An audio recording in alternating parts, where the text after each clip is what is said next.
Colorado State Representative Ron Hanks, R., is facing criticism after he made a lynching joke on the state House floor and argued that the 3/5 Compromise of 1787 was not impugning anyone's humanity.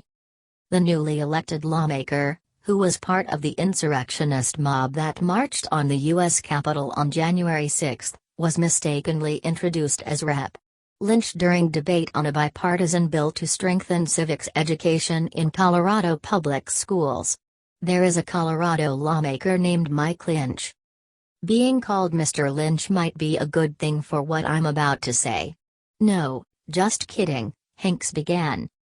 He then defended the 3/5 Compromise, the agreement reached at the nation's founding that counted slaves as 3/5 of a person when determining a state's population. Going back to the founding, and going back to the 3/5, and I heard the comments and I appreciate them, and I respect them.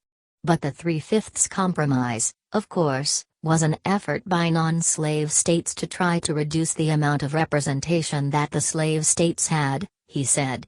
It was not impugning anybody's humanity.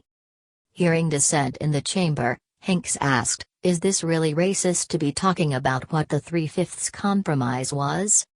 I don't think so, and I think it's important. It's part of the civics lesson here. It was brought up, and it merits discussion."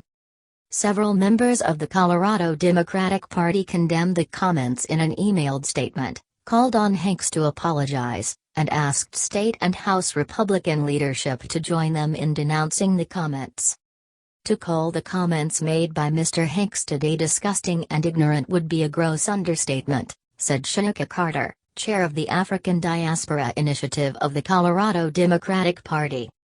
For him to downplay the indisputable, historical fact that enslaved black people were treated as lesser persons worth both in law and in practice is offensive and beneath the dignity of our state legislature. Hal Ivinson, executive director of the Colorado Democratic Party, said Hanks was trying to white-splain the historical experience of black people in our country. The fact that Representative Hanks thought it would be appropriate to make a joke about lynching, especially at a time when we're seeing a rise of racially motivated assaults on people of color across our country, is utterly despicable. Representatives of the Colorado GOP and House Minority Leader Hugh McKean, R., did not immediately respond to HuffPost's requests for comment.